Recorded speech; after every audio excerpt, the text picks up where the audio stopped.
My name is David Miller. I am 52 years old and have dedicated my entire life to the church.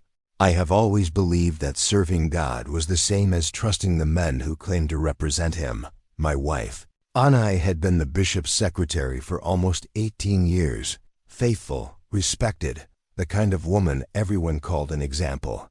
Our marriage was seen as a model of faith and purity. But all of that crumbled the day I found a simple envelope forgotten at the bottom of a drawer. Inside it was the secret that destroyed not only my marriage, but also everything I believed about God and truth. I thought I was married to a saint, until I found out she was hiding something, even from God. Please comment on which city and country you are watching from. Leave a like if you believe that truth should always come before appearances. And sign up for more true stories that reveal what many are afraid to talk about. For nearly 2 decades, Anna and I were seen as the perfect couple in the church. We lived in a small community in Utah, where everyone knew our routines, our smiles, and how we were always ready to help.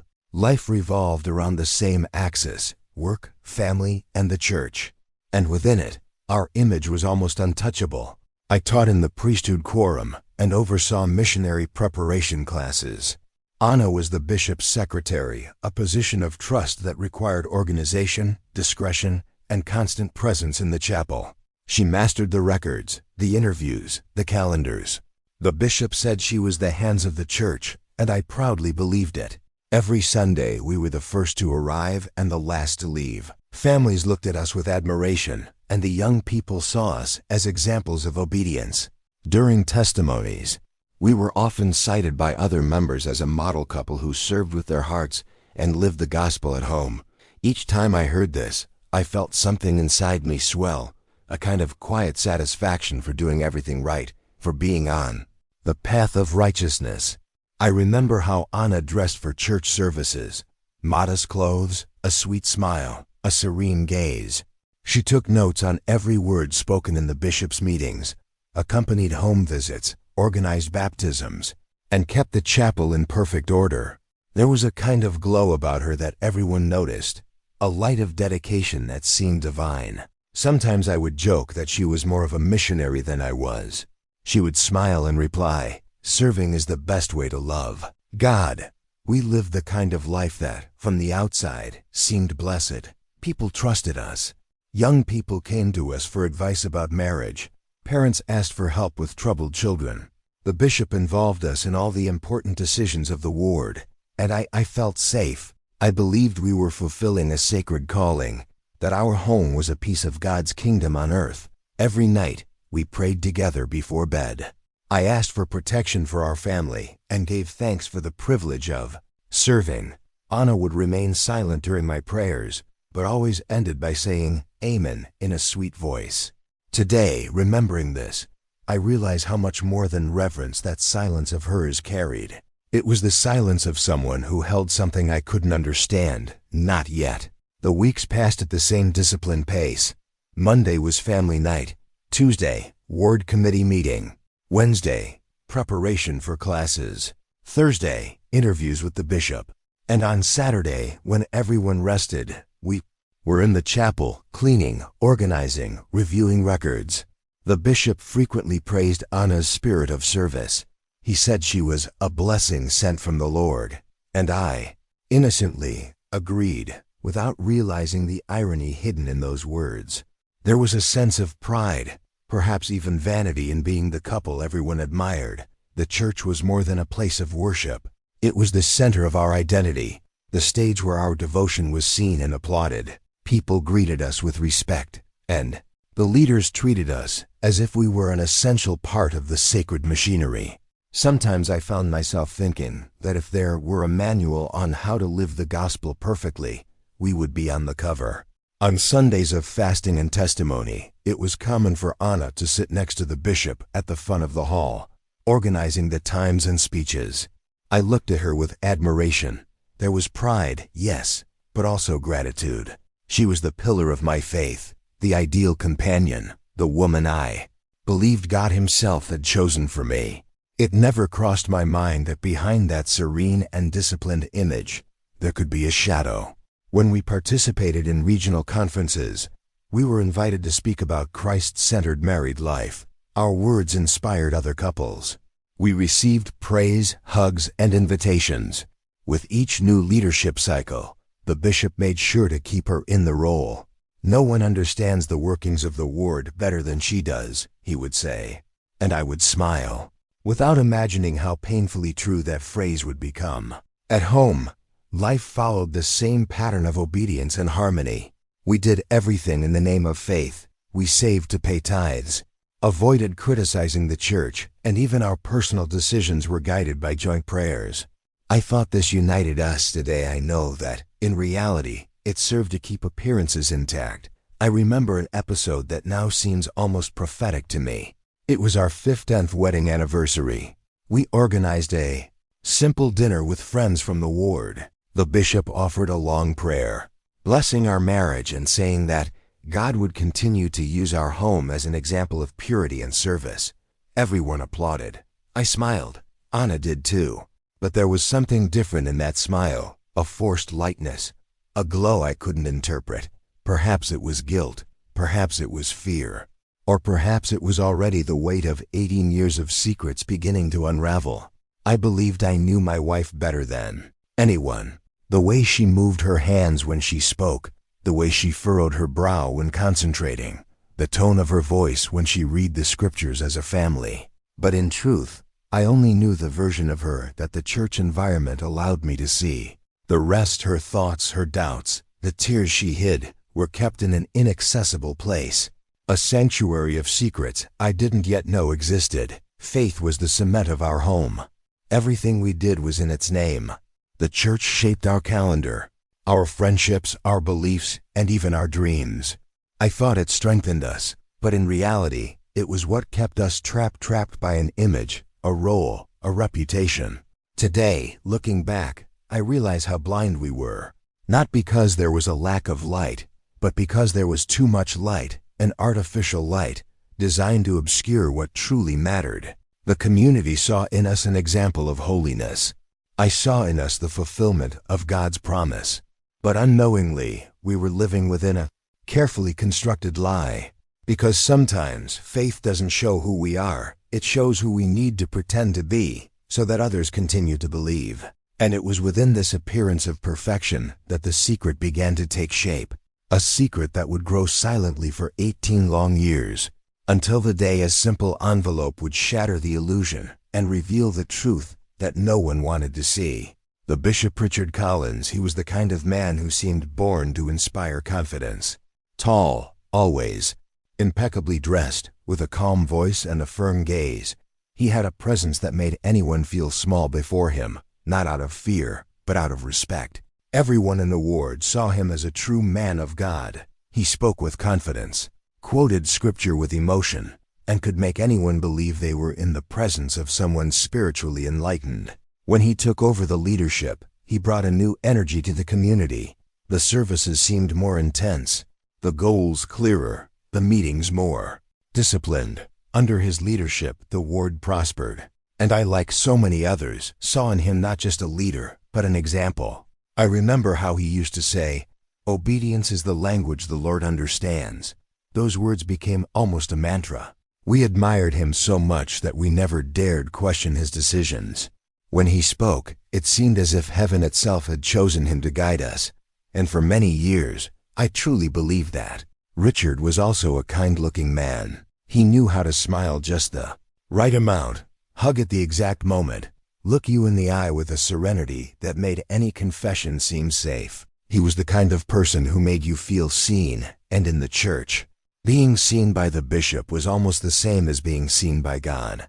Anna got to know him better in the first few months of the new administration. She was efficient, organized, and discreet, exactly the kind of person he was looking for in the office. She started by helping with small tasks, writing down names, scheduling interviews, filing documents.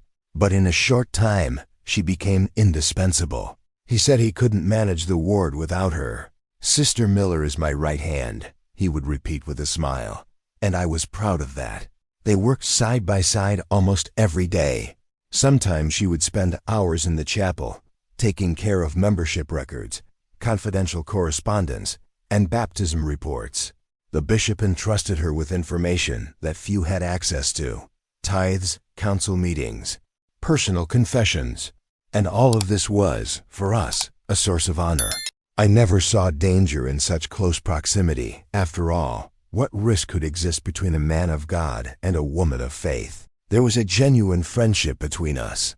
The bishop frequently visited our home. He would come to dinner with us, especially on Sunday evenings. He would sit at the table, pray before meals, and talk about plans to strengthen the ward. Sometimes he would ask for advice about struggling youth or families in crisis. I listened to him respectfully, like a disciple listening to his master. And he, always courteous, treated me like a younger brother. I remember one night in particular.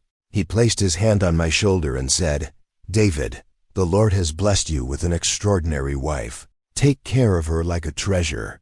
I smiled, feeling pride and gratitude. I never imagined that those words concealed such cruel irony. Over the years, the bishop's presence in our lives became natural. He was the first to know when something good happened: a promotion at work, a birthday, the baptism of a new member. He was also the first to comfort us during difficult times. When my father passed away, he was the one who embraced me in the chapel and said, "God never takes away, he only calls back." Those words of his had a strange power, a mixture of comfort and control. Sometimes I noticed him and Anna exchanging long glances during meetings, but I never paid it any attention. Their trust was so strong that even coincidences seemed like blessings. If she spent more time than usual at church, I thought it was beautiful. She's serving the Lord, I'd tell myself. When she came home tired and distracted, I believed it was just the weight of the service. Over time, the friendship between the three became part of their routine. The bishop would invite me to accompany him on leadership visits, and he always spoke of Anna with admiration. He said she had a special gift for hearing the Spirit. I was happy. After all, the praise came from a man whom everyone respected, as if he were the local prophet himself. His influence was so strong that it shaped our most intimate decisions. When I had doubts about a job change, he was the one who advised, "Stand firm." Sometimes the Lord tests us with steadfastness. When I considered taking a vacation with my family out of state, he suggested, "Remember that the enemy distracts faithful servants." And without realizing it, I began to align every step of my life with Richard's words. He was, in a way, my spiritual compass, and by extension, the guardian of our home.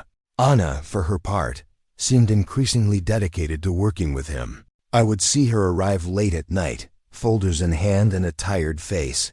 "Leadership meeting," she would say. The bishop needed help with the reports, and I believed her. How could I doubt someone so trustworthy? Sometimes I wondered how she could handle so much responsibility. She would smile and reply, "When you serve the Lord, tiredness turns into peace." I would smile back, touched by the sweetness of her words.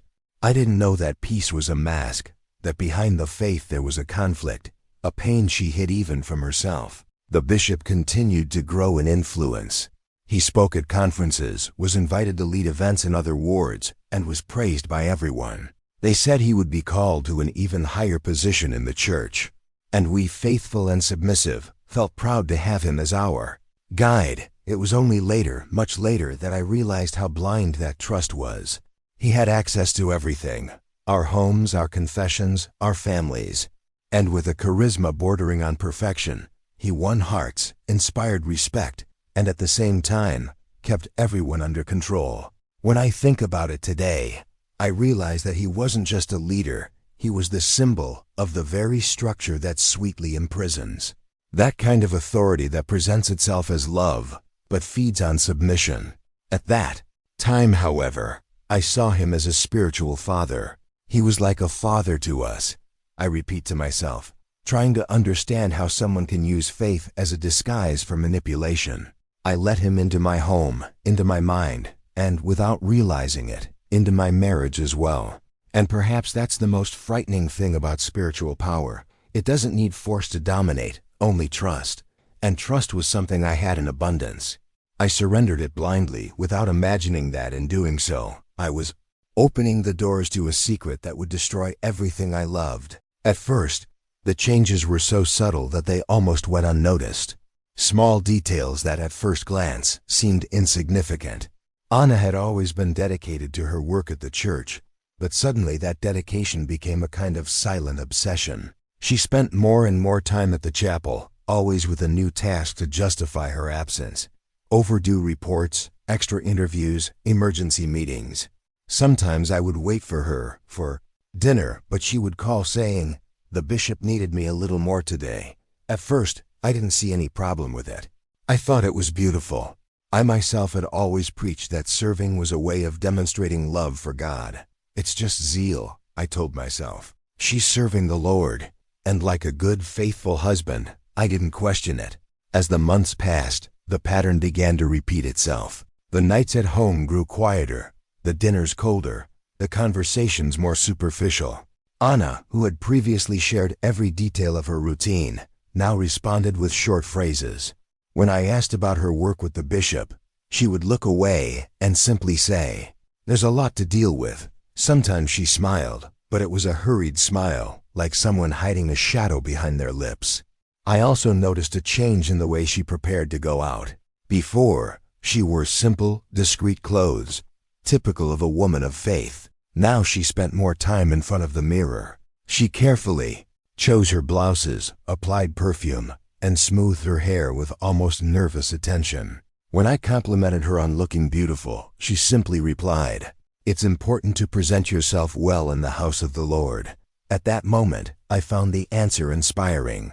Today, I understand that it was just an elegant way of silencing my intuition. There was also the telephone. Before, it almost never rang outside of normal hours.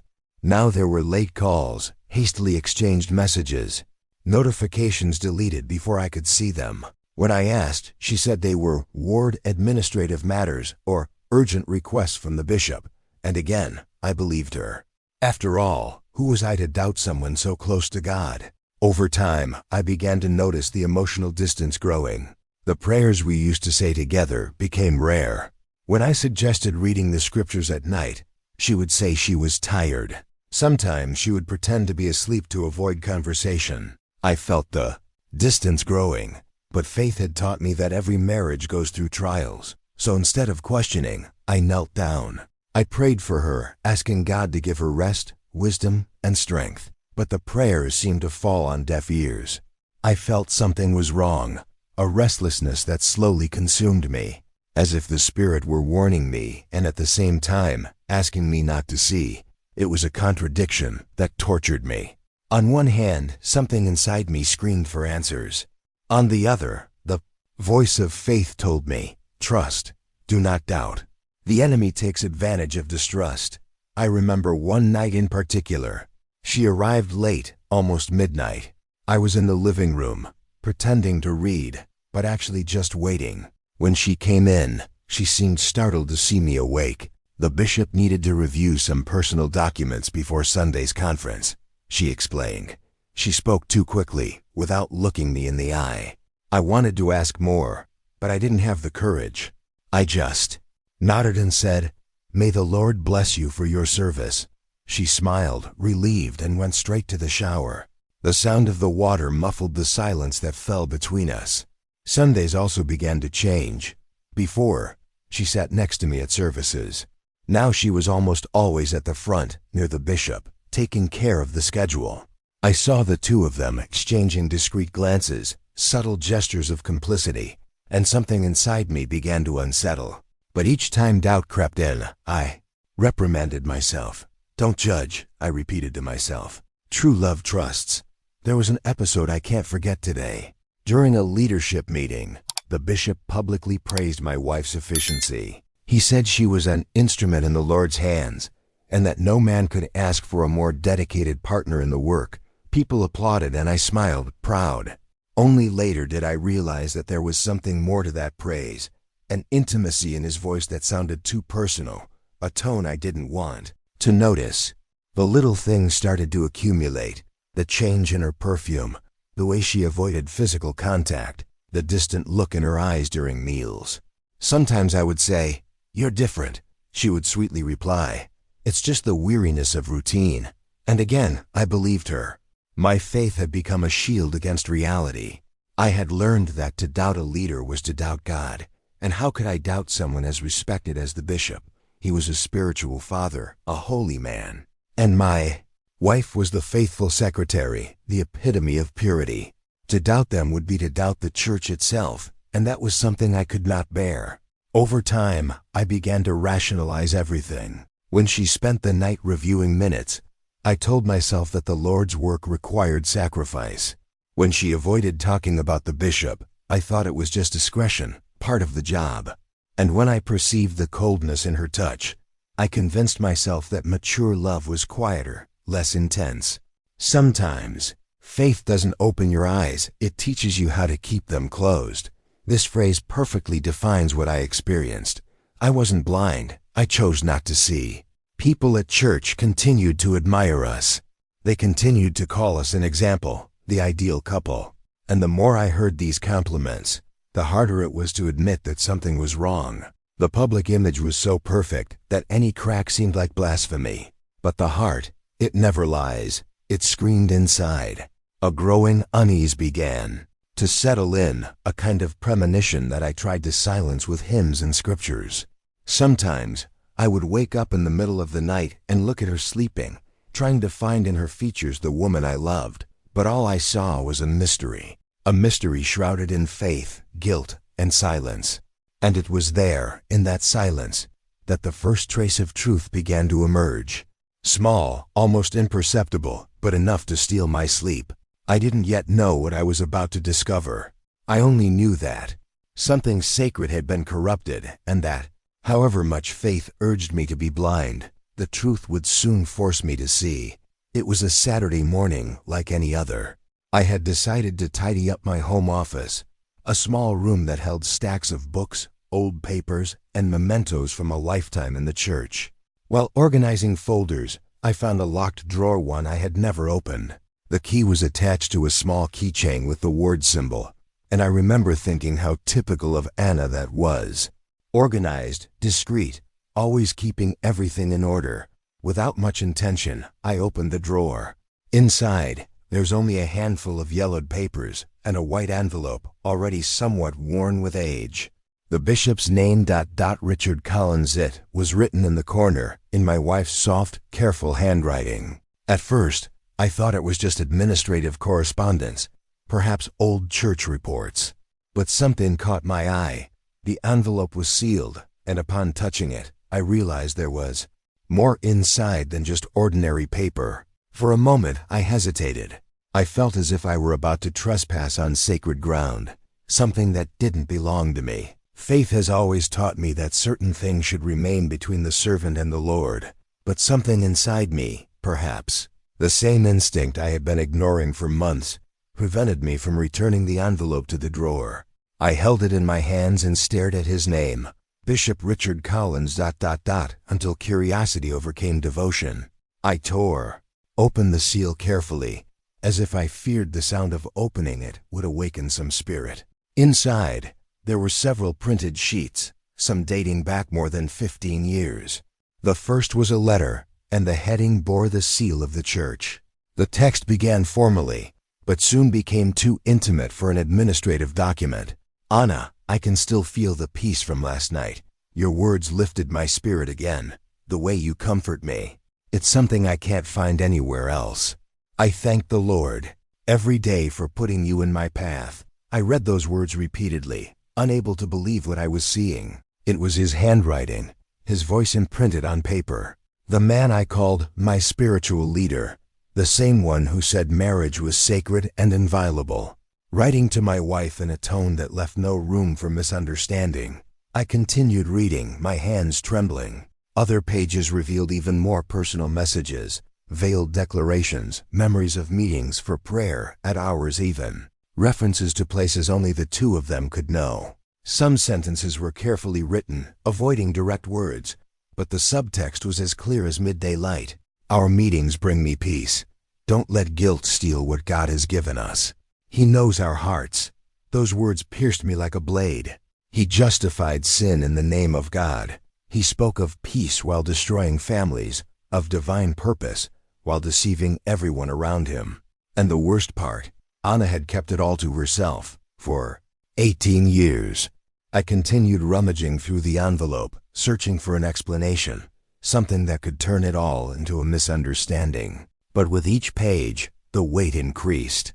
I also found bank transfer receipts, small, seemingly innocent amounts sent to an account in her name. Printed emails, messages with dates that coincided with the nights she said she was in leadership meetings. One of the emails took my breath away. You know, I can't say these things in person. The walls of the chapel have ears. But every time you read the scriptures to me, I feel closer to heaven. You are my peace, Anna, the only one who truly understands me.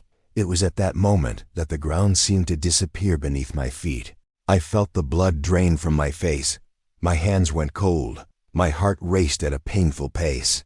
Reality hit me like a punch. The man I admired most had infiltrated my marriage. And my wife, the woman with whom I had shared prayers, laughter, promises, had become complicit in the deception. I closed my eyes, trying to breathe. The images began to come in sequence. The glances exchanged in meetings, the inexplicable absences, the nervousness in late-night calls. Everything fit together now, like pieces of a puzzle I had pretended not to see. I placed the cards on the table and stared at them for minutes that felt like hours. The ticking of the clock echoed like torture. With each passing second, the life I knew crumbled a little more. I wondered how something like this could happen under the same roof where I prayed every night. How could God allow such betrayal within a house that had always been consecrated to Him? I picked up one of the letters again and reread the passage where the bishop wrote, "Don't let guilt steal what God has given us. Don't let guilt steal what God has given us." That phrase kept repeating in my mind, distorted, almost demonic. It was living proof that even the most sacred words can be used as a weapon. The feeling that overwhelmed me wasn't just anger, it was disbelief. I couldn't hate, not yet. I could only feel emptiness. It was as if all the certainties that sustained me had been ripped away at once.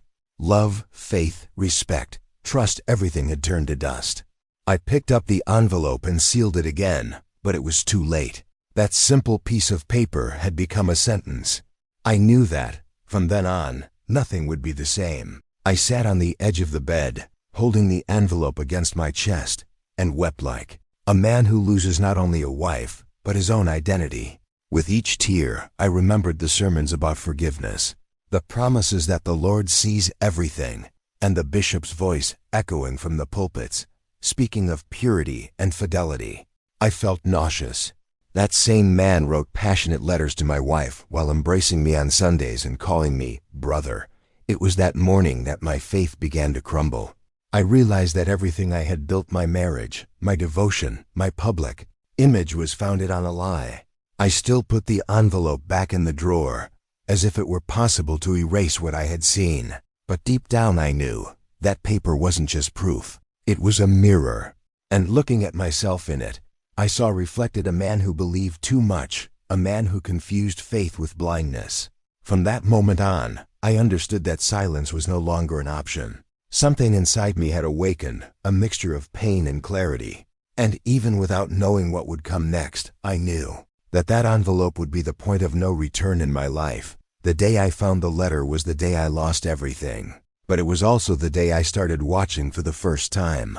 That night, the silence in the house was almost suffocating. The envelope remained on the table, like a lifeless body. I glanced at it from time to time, hoping that somehow the words would disappear, that the contents would reveal themselves to be a misinterpretation. But there was no mistake. Everything was there, clear, printed, cold. The world I knew ended within that piece of paper. I waited for Anna to arrive. The hours dragged on, and the ticking of the clock was the only sound. When I finally heard the car stop in the garage, my heart raced. My hands were sweating. I didn't know how to begin. I only knew that I needed to hear it from her. I needed it said aloud, so that the hell I imagined would become real, or finally be undone. She entered with her usual tired expression, her hair tied back, her bag hanging from her shoulder. She greeted me with a listless smile and said, "It's late, honey. Are you still awake?" I pointed to the table. The envelope was there, open, with the pages exposed. For a moment, she stood motionless. Her face lost its color. Her calm expression turned to terror. The air seemed to leave the room. "What is this, Anna?" I asked, trying to keep my voice steady, though each word trembled. "What is this?" She remained silent, staring at the envelope as if she recognized it, but wished it didn't exist. "Answer me," I insisted, standing up. "I want the truth, everything, now." Tears began to fill her eyes, but still, no words came out. It was only when I said, with a broken voice, "How long?" she collapsed. She brought her hands to her face and began to cry, not a cry of anger or defensiveness, but a deep cry, the sound of guilt being ripped from within. "David, ... I don't know where to begin." "Start from the beginning," I interrupted. "I need to understand what happened." She took a deep breath, trying to find some dignity amidst the ruin. Then, her voice trembling, she began, "I never wanted it to be like this. In the beginning, he was just my leader. The bishop guided me, listened to me, said that God had a special purpose for me. I believed him. He made me feel chosen, needed. I clenched my fists, feeling the anger rising, but I forced myself to listen. He said I was different, that the Spirit guided him when he was with me. He said our conversations brought revelations, and that God had inspired him to trust me more than others. I wanted to serve David, that's all." But he started mixing God's words with his own. She stopped, choking on her own sobs. I felt the ground spin. "So ... he manipulated you?" I asked, even though the answer was already obvious. She nodded. "Yes, he said that what we had was spiritual, not physical. That it was a connection that came from above, something pure, something that the Lord would understand." I started to believe it. At first, I admired him as a spiritual father. Then, I started to confuse things. He made me feel guilty if I doubted. He said I was resisting the Spirit. Each word was like a stab wound. "And that lasted 18 years, I asked, almost breathless. "No," she shook her head. "At first it was just friendship. Then came the letters, the meetings, the confessions. When I realized what was happening, I was already trapped. He told me that if I told anyone, I would destroy the church, that God would be disappointed in me. I believed it." She began to sob. "I lived in fear. Fear of being discovered. Fear of you. Fear of God. He convinced me that what we were doing was a test of faith, a burden that the Lord asked us to carry in silence." The words, "in silence," echoed powerfully within me. That was exactly it. Silence. The perfect tool for those who want to dominate. "You kept this hidden for 18 years, Anna," I whispered. Incredulous. 18 years. She looked at me with a look that mixed shame and despair. I tried to stop. "I even thought about telling you several times. But he always knew. He always found me, convinced me. He said that the enemy was trying to lead me away from the sacred purpose. I started to think I was possessed, that the mistake was mine, that God was using me to test his faith. I was speechless.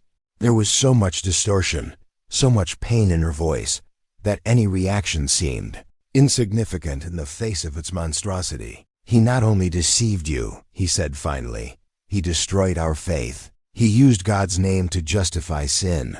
She just cried. I know, David, but I could no longer distinguish right from wrong. He said the church needed him, that everything he did was inspired. And when I threatened to leave, he reminded me of the blessings I would lose, and of the curses that would fall upon our house. I felt my whole body trembling. "And you believed that?" "I believed everything," she replied, almost whispering.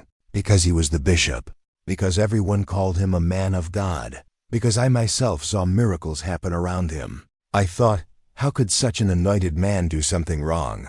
So I remained silent, and the silence turned into a prison. She knelt before me, tears streaming uncontrollably. "I don't know how to ask for your forgiveness. I got lost, David, and the worst part is that I thought I was obeying the Lord. The anger I felt began to mix with something deeper, pity perhaps. Not for the woman before me, but for the soul that had been distorted from within by someone who used the sacred as a weapon." I sat on the sofa, unable to look at her. My mind was spinning in circles. Everything made sense now, the endless meetings, the exhaustion, the evasive answers. Everything made sense, and at the same time nothing did. He did this with other women too, didn't he? I asked, my voice hoarse. She hesitated, then confirmed. With a nod. Yes, I found out later. Some tried to distance themselves, but he silenced them. He said the Lord would punish anyone who touched his anointed one. I should have spoken up. I should have told you. I got up slowly. My body felt like it weighed a ton. I walked to the window and looked outside. The moon illuminated the garden, but inside the house there was only darkness. You knew that was wrong, he said, without turning his face away. I knew, she replied, her voice almost childlike. But he made me believe that our secret kept the church standing, that it was divine will. I lived in fear that if I spoke, something terrible would happen. That phrase echoed within me with a devastating meaning. The divine will. How many times had I myself used those words to justify decisions I didn't understand? How many times had I repeated dogmas without questioning, believing that silence was faith? I turned to her, exhausted, drained. You believed in him more than you believed in God. She cried harder, and I realized that, in a way, this was true. The bishop had become the intermediary between her and the Creator, and in taking that place, he had killed what was pure in her faith. We stood there in silence for long minutes. Only the sound of weeping filled the room. No words could restore what had been lost. That night, something inside me died too. Trust, love, innocence. It all shattered before the confession I never wanted to hear.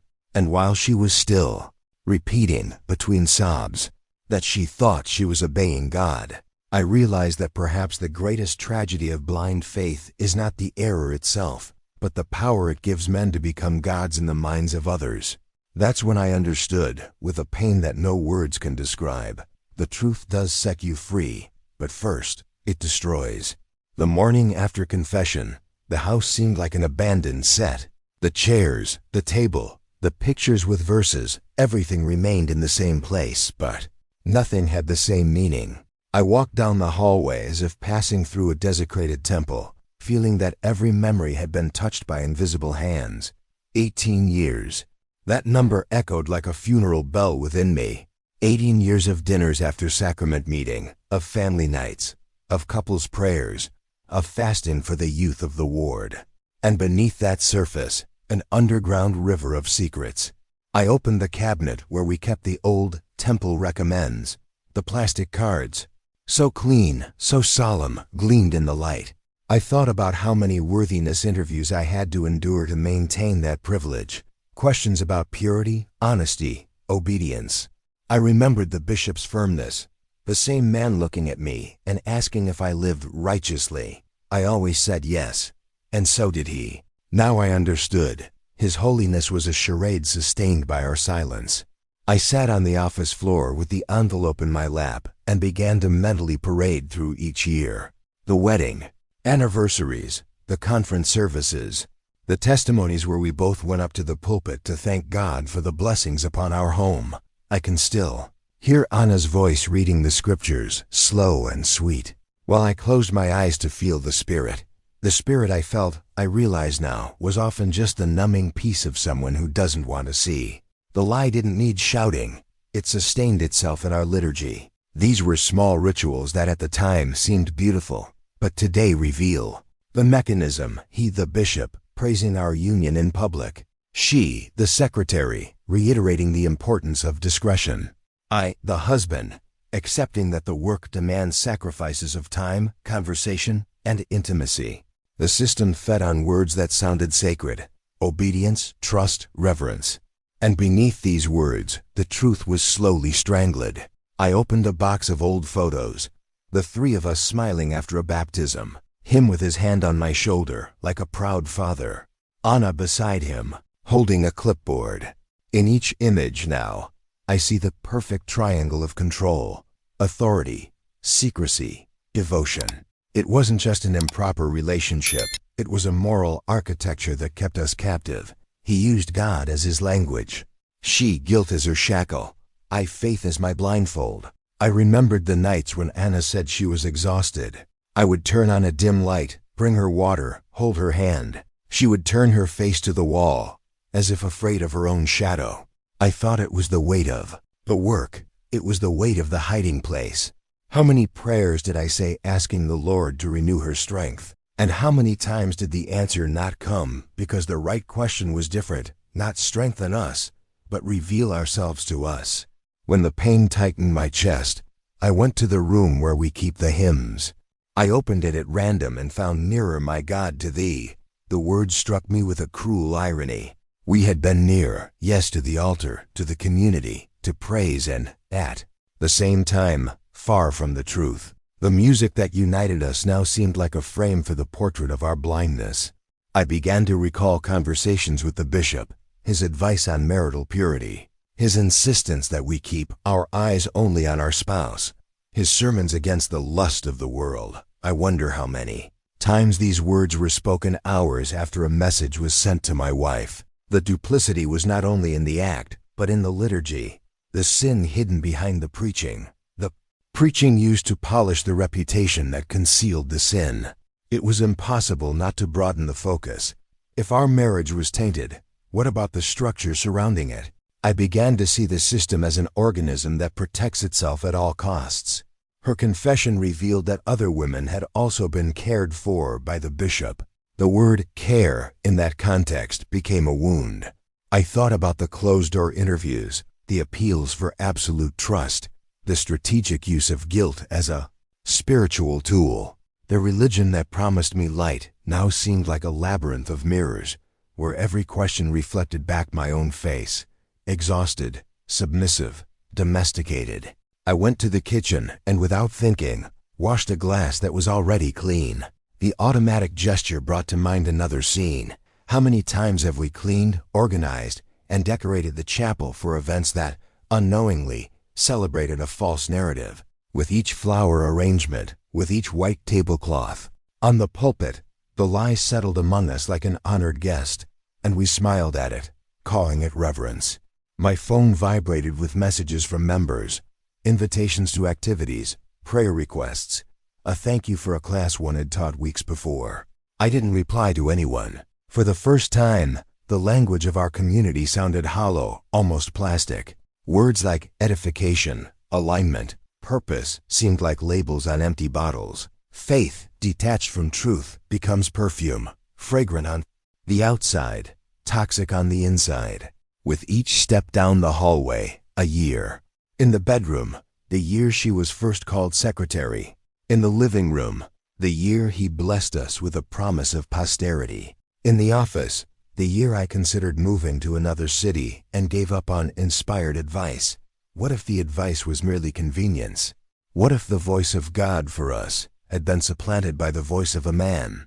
I felt like smashing everything, screaming, calling the whole ward and telling everyone. But the anger was followed by a painful realization. It's not enough to denounce a man when the mechanism that sustains him will remain intact. Today, it's him. Yesterday, it was someone else. Tomorrow, it will be someone with the same tie, the same soft voice, the same gleam in his eyes that confuses charisma with saintliness. I went back to the envelope and reread what hurt me the most. Don't let guilt steal what God has given us. And I understood that the phrase condensed the entire theology of abuse, transforming transgression into divine will, converting resistance into sin, naming as a gift that which is control. Guilt was kidnapped, conscience dislodged. I needed to breathe. I went out into the backyard. The Utah sky had that cool, late afternoon color. I felt the wind and asked God, bluntly, without ceremony, where were you while I was being deceived? Where were you when she learned to call what was destroying her inside divine will? No answer came, and for the first time, I didn't fear it. Perhaps God's silence is more honest than the answers men invent in His name. Neighbors walked by on the sidewalk and waved. I smiled reflexively.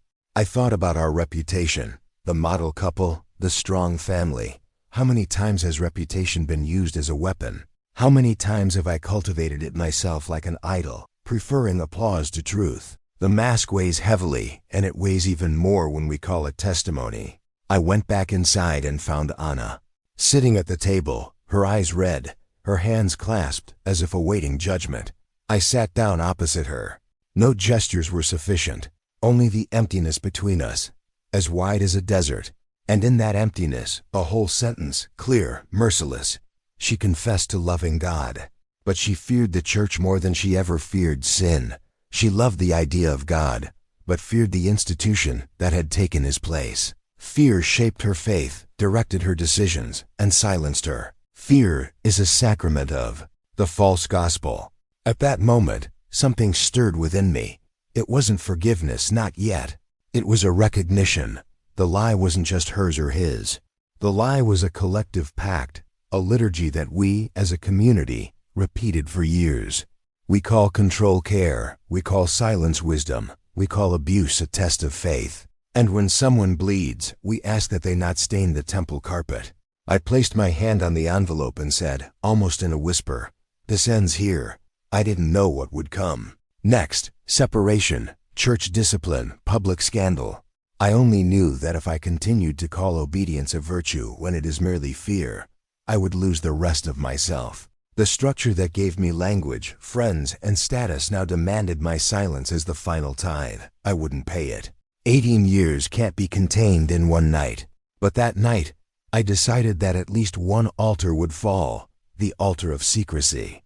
And if the faith I was taught demands that I preserve appearances while rotting inside, then it's not faith, it's idolatry. I took a deep breath. I felt the weight of time on my shoulders, but also, for the first time, a trickle of air entering my lungs. The truth still ached like a broken bone, but it ached with the promise of healing.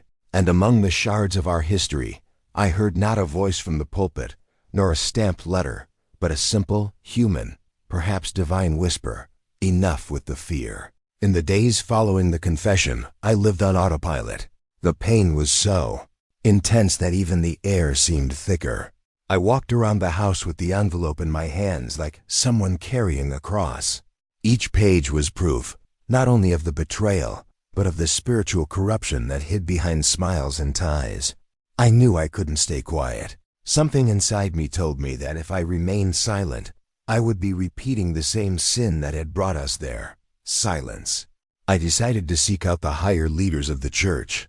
I naively believed I would find justice, compassion, perhaps even protection in them. I called the stake president, a man with a serene voice and an unblemished reputation.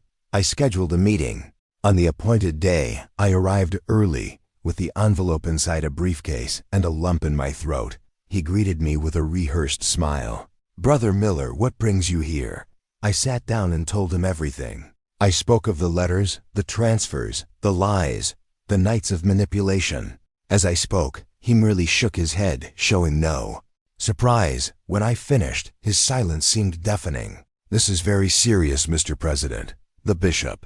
He abused his spiritual authority. He destroyed my family." He sighed deeply before replying, "I understand your pain, brother, but we need to handle these things carefully. We cannot allow rumors to harm the Lord's work." Rumors. That's what he called 18 years of deception. I tried to contain my anger. This is not a rumor. I have proof. Letters, records. I opened the folder and placed the papers on the table. He looked at the leaves without touching them, then closed his eyes for a moment, as if saying a prayer. "Brother Miller," he finally said, "Bishop Collins is a servant of the Lord. We are all human, flawed, but it's important to remember that repentance is an essential part of the gospel. If you seek justice, you will end up hurting not only yourself, but the entire community." My stomach churned. "And what do you suggest I do? Pretend nothing happened?" He leaned forward and replied calmly, "Pray, surrender everything into the Lord's hands. Sometimes forgiveness is the purest form of justice." Those words hit me like a slap. Forgive? While the man who ruined my wife and manipulated half the district remained in the pulpit, preaching about virtue? Was that what they called justice? I stood up, unable to hide the trembling in my voice. "You are asking me to protect a predator in the name of faith." He looked away. "I am asking you to protect the name of the church." The phrase landed like a stone. They feared scandal more than sin. This was the real gospel hidden behind the scriptures, the cult of reputation. I left the room without saying goodbye. In the parking lot, I sat in the car and cried. Not tears of despair, but of clarity. I finally understood the system. The church was not a fortress of faith, it was a corporation of silence. Forgiveness there was not a virtue. It was an instrument of control. In the following days, I received insistent calls from local leaders. One counselor came to visit me at home, with the same paternalistic tone. Brother Miller, think carefully before you act. People may not understand. This could destroy the faith of many. Another sent me a message saying, Satan uses the truth to divide the flock. That's when I realized, for them, the truth was the enemy. Even so, I didn't give up.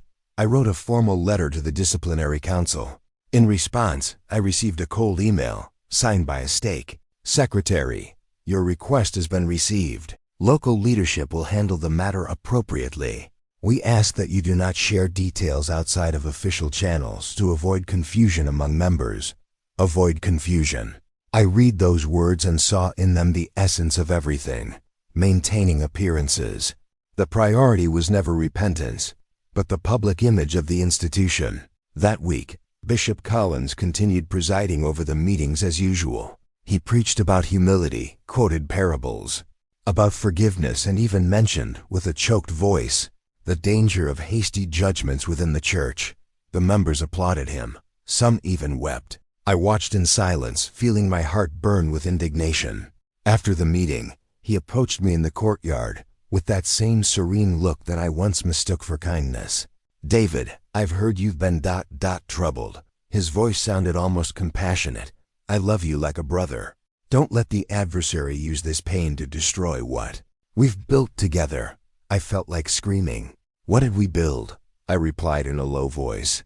You built a fake empire. He smiled, as if dealing with a rebellious child. Be careful with your words. The Lord does not delight in rebels. That phrase was the final proof. He didn't fear God, he feared losing power. In the following days, I noticed that people began to avoid me. The same group that had called me an example now crossed the chapel aisle without looking me in the eye. The whispers began. He's having a spiritual crisis. The enemy is testing Brother Miller. Within a few days, I had gone from being the trusted teacher to becoming the problem to be isolated. My wife, consumed by shame, begged me to stop. Please, David, they won't listen. They'll only destroy what little we have left. But I couldn't turn back now. The truth, once seen, cannot be unseen. I sought out other leaders outside the stake. The response was identical at all levels. Don't expose. Don't divide.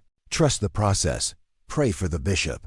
At no point did anyone ask how I was doing or what my family had suffered. What mattered was the unity of the flock. That's when I realized the true miracle of lies.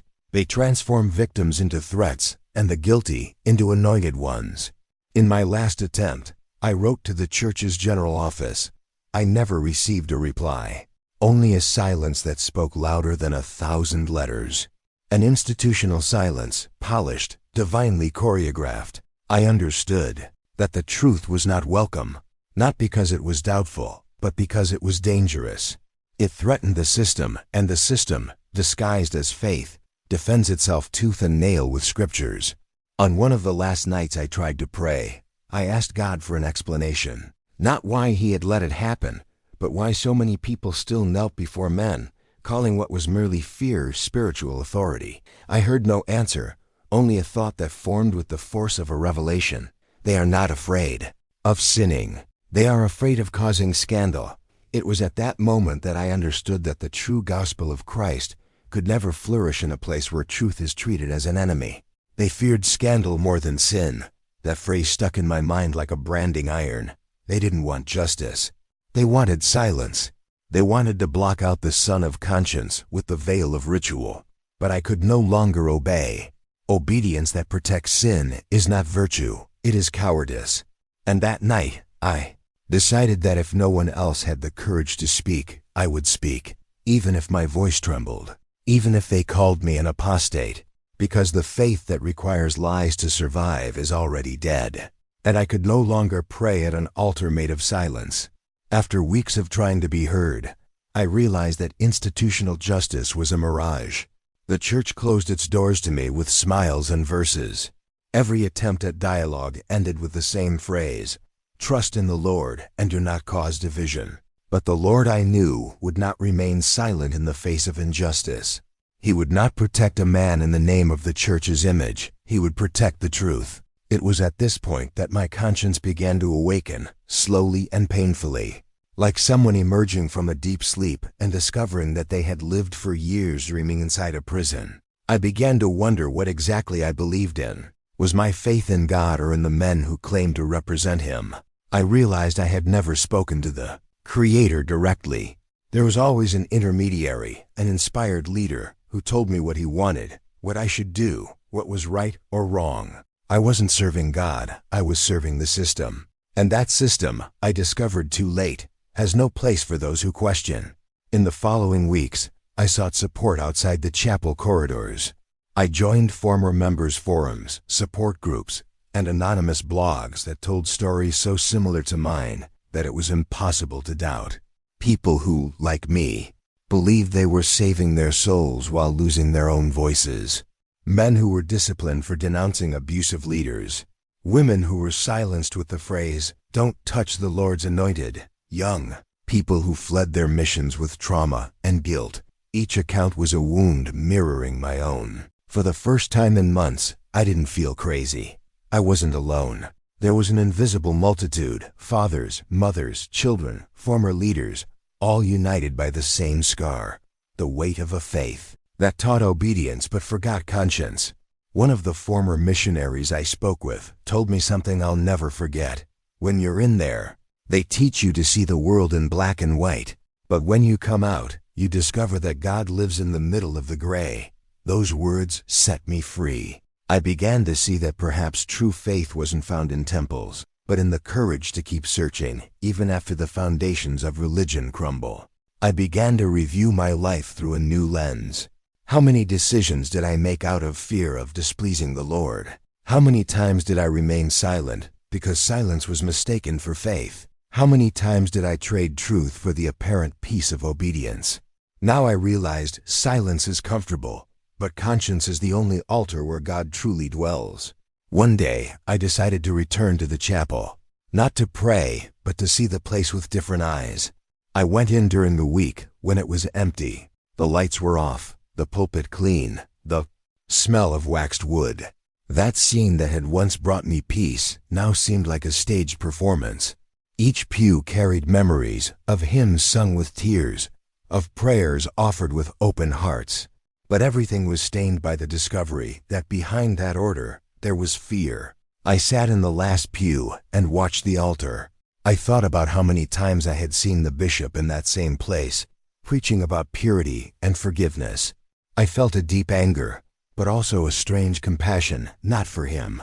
For all of us who believe that holiness can be measured by titles and positions, it's easy to follow rules. The hard part is seeing when the rules become walls. I closed my eyes and for the first time spoke to God without intermediaries. I asked for nothing. I didn't recite any formulas. I simply said, if the Lord truly exists, I no longer want to look for you in offices, pulpits, or meetings. I want to find you in what is true. The silence that followed wasn't empty. It was peace. A different kind of peace, without the weight of guilt, without the need to be approved by anyone. It was as if, after years of believing in a distant God, I finally heard Him within myself. Days later, a former leader wrote to me, "You haven't lost your faith, David. You've just discovered that it never belonged to them." And it was true. I hadn't lost anything. I've only given back to God what was His.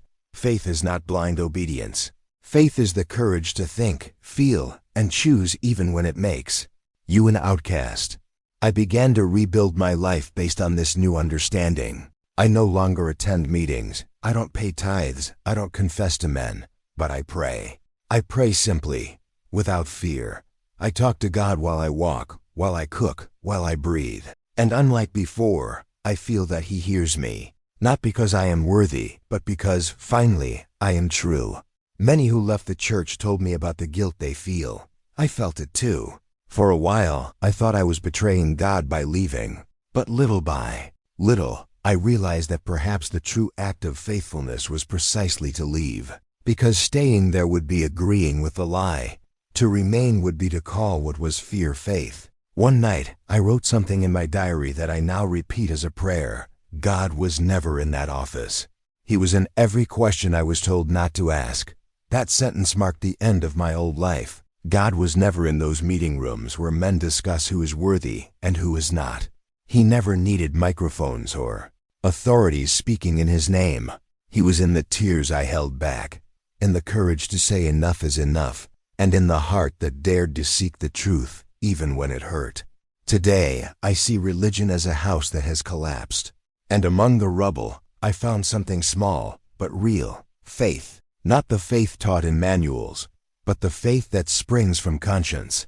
The faith that does not fear questions. The faith that does not need witnesses to be true. Sometimes people still ask me if I miss the church. I answer that I miss the innocence, that time when I believed people were good simply because they used God's name. But I don't miss the illusion. Today, I prefer the naked truth to a lie dressed in purity. The path is lonely, yes, but there is freedom in it. And freedom, I discovered, is the first miracle after truth. Because I haven't lost my faith. I didn't lose my faith.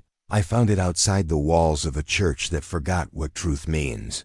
For 18 years, the church asked for silence. Today, I choose to speak. I lost my marriage, my friends, and the place I once called sacred, but I found something much greater, the truth. And the truth, no matter how painful, is never the enemy of faith. It's the beginning of real faith. God never asked for blind obedience.